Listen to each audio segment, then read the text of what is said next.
Most change begins with discomfort, with noticing something that doesn't work, with asking a question that others have stopped asking. I'm Saskia Falcon. Welcome to The Odds in Our Favour, a News 24 Good News podcast brought to you by Old Mutual Wealth. This is a podcast about South Africans who see challenges not as dead ends, but as invitations to create something different. When people think about South Africa's economy, they usually picture mining, agriculture, or manufacturing.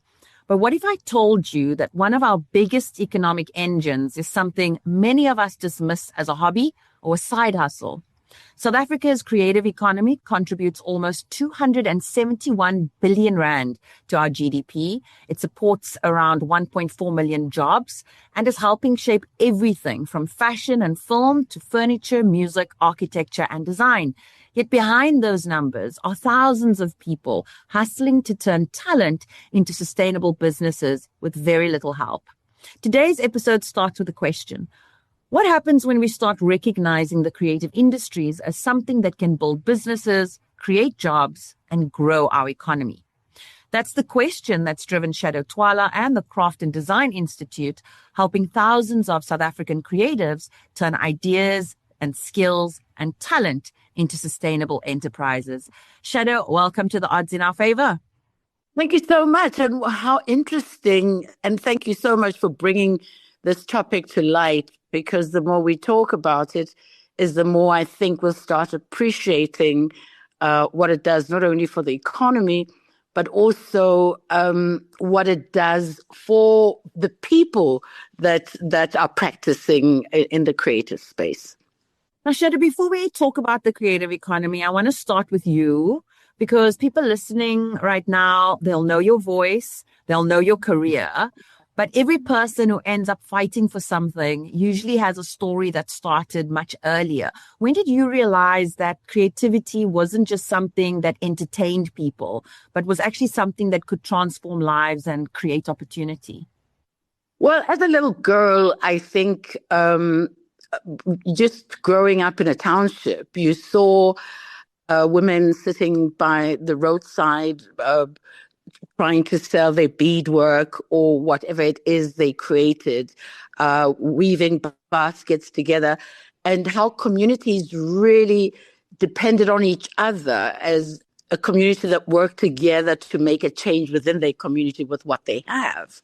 And, you know, we grow up and we push to go and study to be a lawyer, go and study to be a doctor, and we forget about how every one of us has a skill, whether it be cooking, sewing, and those kinds of things. And we grow up around these, but more than a skill, it's almost because we don't tell our stories much.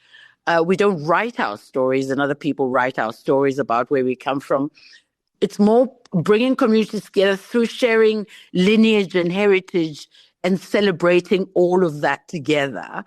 And it's you see Mama Esther Mahlangu's work has brought the Ndebele people to light here and internationally, but has made us curious about why do they make the beads they do? Why do they weave their blankets the way they do?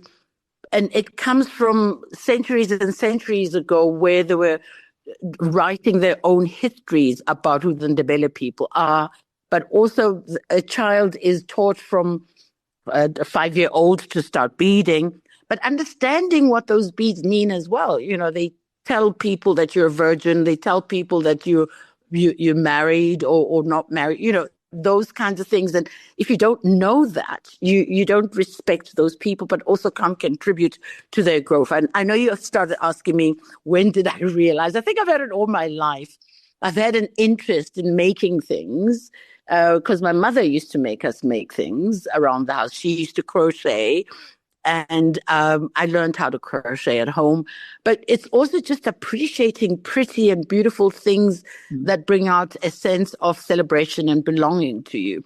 So, I mean, I could tell you loads and loads of stories. We'll be here for 2 hours of the things that touched me and understood that we need to keep them within our societies and to keep them as a people, and also talk to each other as Africans. Because if you go all over Africa, then That's what happens. Okay. I'm going everywhere now. I want to take you back to what you said about the word creative. And when we hear the word creative, we imagine making something beautiful. So a piece of clothing, a painting, a sculpture, a piece of furniture, a movie, even a piece of music. We don't immediately think business owner, employer, exporter, economic contributor. Why do you think we've historically separated creativity from business? Because it was never recognized as a business. It was usually a hobby until I think also with the cultural boycott that during apartheid, South Africa was under a cultural boycott. So we were very close to what the rest of the world was doing. And as soon as it was lifted, oh my goodness, then we heard American music, which we've always loved, but didn't think that we had the power to get our music, our South African music, to the rest of the world, even though people that went into exile like Hugh Masekela and Miriam Makeba tried to get it there as a means of protest.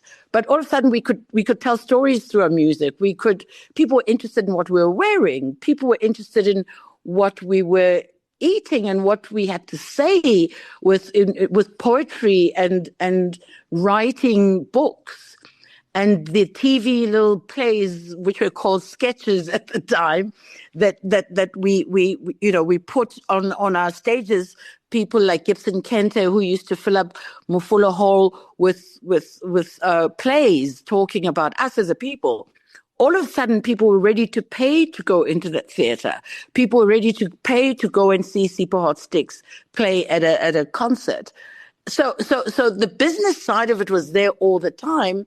But we didn't own the business. We were just happy to be dancing. We were happy to be making the music and being recognized by predominantly white people also who'd invite us to come in and do some entertainment at whatever places they had. So now we've had to look at it and say, okay, we can do this ourselves. We actually can make money out of it. It's still not where it's supposed to be, but at least there's a groundswell now where people are saying, you know what, my painting is worth a lot because it's talking. I mean, there's a whole argument about Picasso having stolen our artworks and that sort of thing. But yeah, because now we're taking it into our own hands, I mean, you realize that some clothing shops or boutiques and places where we used to buy are struggling to even keep up at the JSE because now the auntie next door is making my outfit for me, and I'm paying her the same amount of money. Furnishings, a whole lot of things now are changing. And if we work together and collaborate, I think that's when we start seeing the bigger monies come in. But in the US, as you say, the GDP of the US, predominantly a very large percentage, is from the movies, the books, the music, the Beyoncés of this world. They're making the money. And that's where we really want to get to. Tell us about the Craft and Design Institute, because for someone who actually has never heard of the organization, what does it do and how does it help creatives? Because the numbers is actually quite staggering. You've created over 41,000 jobs. It's mobilized over 200 million rands into the SMME creative sector. I mean, those are extraordinary numbers. Well, we're 25 years old. This year we're celebrating 25 years in the Western Cape, and we when I moved to Johannesburg 4 years ago, we opened an office in Johannesburg because there was a bigger hunger for our services. But what do? We encourage makers in whatever fields, but predominantly people who hand make what they do. So ceramists, beaders, weavers, anybody who produces a product. So we take them through the perfection of the product to make it what they want it to be, but also make it sellable. It's very important to make sure that they do that, but they must see the sell, and then we help them scale. So they must see that product eventually out to market. So whether it's online, whether it's in shops, or but they go through packaging, they go through management, and they go through just the whole ecosystem from producing to eventually being scaling it to market. That's really what we do. And we do this through funding. We get funding and that supports our programs. And that's how we're able to push as many people through as possible. And we've got very many beautiful success stories of some people that have gone international with their products that have come through the hands of the Craft and Design Institute. Would you like to share some of those standout success stories? Any that you want to share with us today? Well, I know there's everybody knows a ceramist called Andile Galvane and Zizi Paul.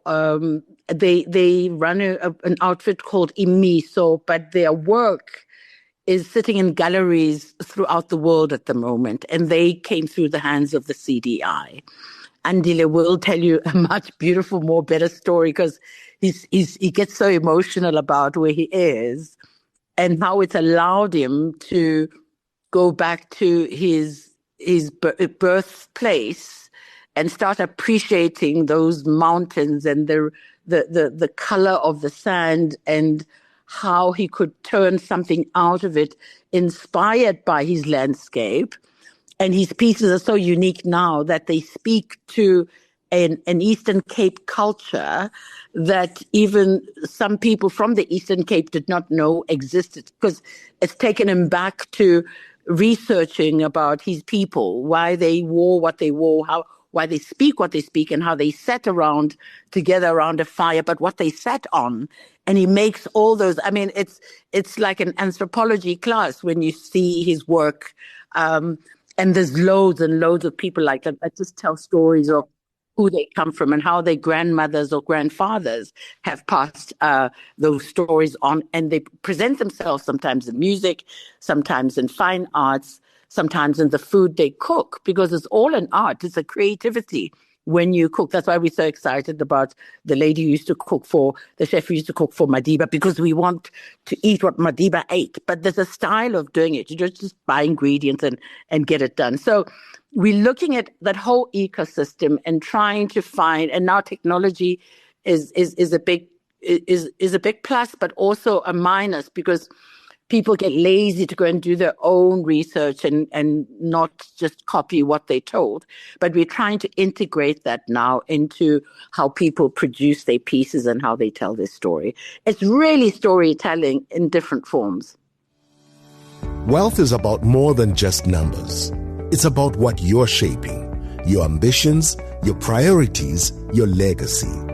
That's why Old Mutual Wealth partners with skilled financial planners to bring the expertise of a leading wealth manager to your strategy. They help you make sense of both local and global opportunities, offering clear strategic insight so you can make confident decisions, whether you're building your wealth, protecting it, or shaping your financial future. Take your wealth further.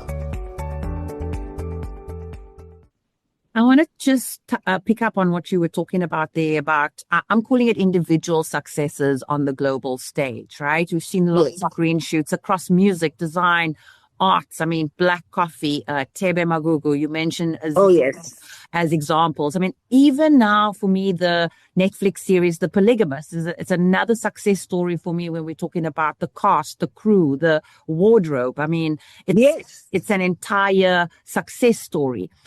With your work and the amount of time that you've spent at the CDI, you must have first-hand experiences on what the key barriers are for us to be able to unlock the sector more widely. I mean, what are those key levers that we're not addressing? Because we're seeing these green shoots, but how do we make it more widely accessible?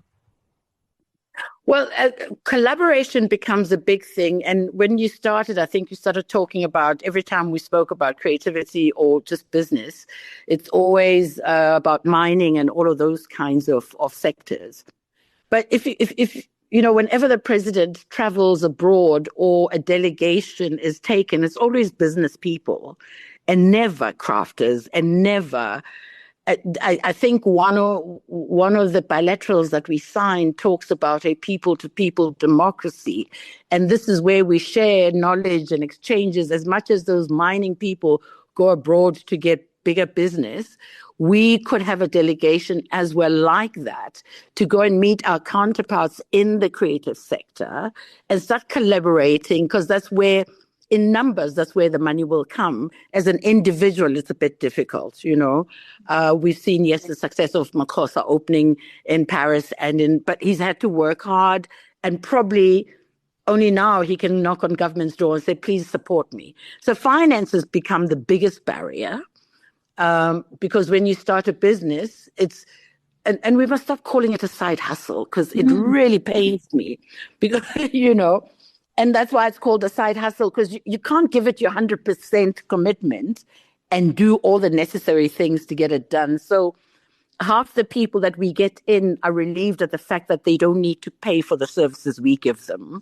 There's already people that are funding us, and we use this money to then get them to relax. They even get a stipend, some of them, to concentrate on their work and perfect the products.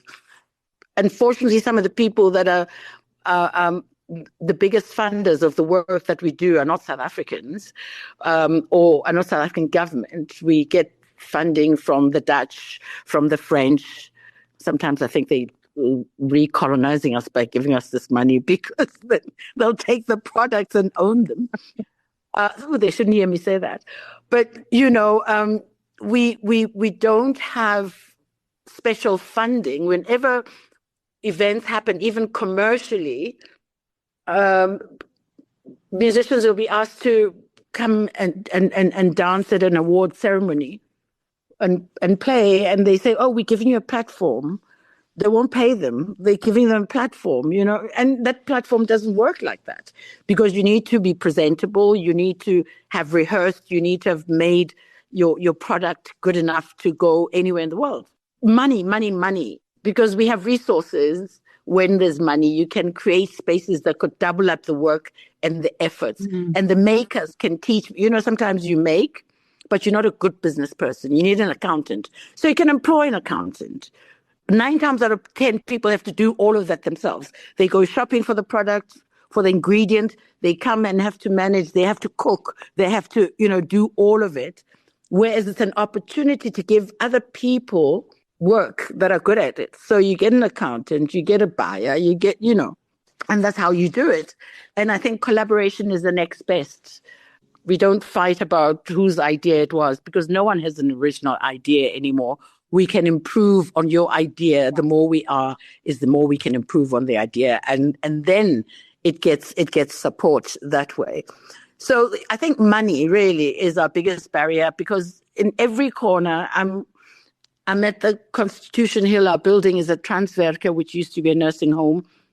It's turned into a creative hub where people are making furniture, are making clothing, everything you can think of is made in that building.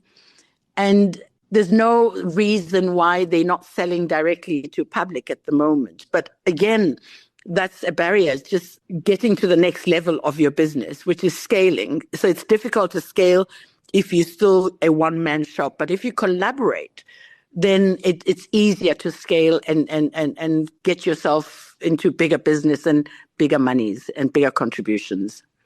So what I'm hearing you saying is it's about building systems and structures, and that's probably where a lot of the CDI's success has come from. You touched on this a little bit, but I mean, what is government's role in shaping this kind of systematic approach? Oh, they've got lots of documents, policy documents and all of that, but it's implementation that, you know, doesn't get there. I think one of my directors, she's our executive director, she started the business. She's the founder of the CDI. She's contributed as well to these policies. They get invited so that whoever's in government can say, no, but we did consult, you know. But that's where it ends. So outside the consultation, I don't think the people within government know, I mean, from small business development to the Department of Arts, Culture and Sports to the DTI and IDC, I mean, the National Arts Council and all of those organizations, they get funding to look at people like ourselves to support. But I don't think they understand the the work that needs to be done. And they'll do it piecemeal just to say, I spent my budget here, spent it there. But I don't think they understand the enormity of the sector and the contribution the sector would make had it been given more support. And sometimes it's not just funding, but it's institutional support that we could use. We try and work with some universities now, to get some of their research and see if we can implement it and use some of their students. So we're making networks. We're trying to network ourselves, also teaching people about this sector. I think it's going to take another 25 years for us to get it. And the players have changed as well, because in the past, you'd get people who run these nice little curio shops at the airport and all the big shopping malls. They drive to Limpopo and buy something from an old lady for 100 Rand and bring it to Sandton and charge 1,000 Rand for it. And she didn't get anything. So the playing field is now changing, because we're teaching that lady in Limpopo that actually you don't need these people to pay you 100 Rand. There are other ways where you can decide and how to cost your product. How much did the beads cost you? How much did the cotton cost you? How much was your trip to go and buy them? How much time did it take you to make one string of beadwork? And then that's part of your costing. And then maybe that's when it costs 2,000 Rand, which actually should be yours, because you then don't take 10 Rand out of there to go and buy meat, and feed the family. These are the things we teach our people all the time, that now they're the masters of their own game. They can cost their product and not feel guilty about, they'll buy the other ladies are not mine, So that's the kind of work we're doing. And empowering those people means disempowering those other people that depended on them to go and put something at the curio shop in Sandton. I mean, for a creative that might be listening, I've checked out your website. There's an incredible amount of free resources, and membership is free. Yes, membership is free, and it's a life membership as well, because you're going to always come back after 6 months or a year and say, listen, I've employed somebody else, but I want them to go through the same lesson I had, so that we all benefit from running a group together or a company together, whatever it is. So we hold their hands until they don't need you hand holding anymore. And that's what we do. And by the way, I work for free. I don't get paid. So, and because I'm so passionate about it, I don't mind, it's that sort of thing that you meet a new skill almost daily, and you think, oh my goodness, it's like a baby growing, and you think, oh, they're walking now, and you get excited, and they can feed themselves eventually. So you let them go into the world, and you find another baby to look after, So that really is the beauty of the work that we do, so fulfilling, and we're not even doing it fast enough. I think there's so much more to be done. We need to open more factories. I know the Western Cape was a factory city or province for many years. What's happened to that industry? We need to bring it back. And that's what we're good at, We need to create our own fabric even. And we know we can do this. So that's where my head is playing. Why has it taken us so long to just create our own things and not have to import anything from anywhere, especially as far as the things we use on a daily basis are concerned, This brings me very nicely to what us as ordinary South Africans can do. Well, us as ordinary South Africans, firstly, I know there's proudly South African, but firstly, we need to support and engage people that are makers. So instead of going to buy a dress the other thing is, when you go to a boutique and buy a dress is 2,000 Rand, you don't blink an eyelid, you buy it. But when Tebe Makuku says 2,000 Rand, you think, oh, wow, who do you think you are? And you forget about that pricing process. Remember I was talking about that now we realize what our work costs. So we need to support and buy there. But we also need to start looking at, that's where the storytelling happens, because all of us know an auntie or an uncle who worked in the factories, regardless of what the factories produced. Let's learn from that, because we don't even have plumbers and electricians anymore. You know, those kinds of skills that we need to bring back. Our people can go back to work tomorrow that are jobless at the moment because we're not buying their skills anymore. We're not using their skills anymore. Across the board, people who can make things with hands. I know during COVID, apparently we lost a lot of plumbers and electricians to Australia because we had the best ones, you know, and they're not coming back for sure. So what are we doing in that space to skill ourselves where we'll not go home hungry because we didn't get a computer job, you know? And computers are here. They're going to take all of that away. We don't have the mental capacity, maybe, but our hands are good, you know. So that's what South Africans should be doing, investing in skills and encouraging people who we call them lazy or doing side hustles and going to stand at street corners, encouraging them to create, tell a story. It could be a football. I go on the internet and I go crazy at what kids in other parts of the continent are doing. They're taking waste and creating fashion out of waste, you know. And those kinds of things are things we should be creative about. And if we tell our stories like that, there's no telling where the continent itself can go creatively and how much money we can sustain ourselves with individually. There won't be a child that goes hungry if we use our hands to create. Shado, thank you for sharing your and the Craft and Design Institute story with us today. What this conversation has taught us is something simple but quite powerful, that artists don't need saving. They need access to markets, access to finance, access to business skills, access to intellectual property protection, access to networks and opportunities, because talent has never been the problem.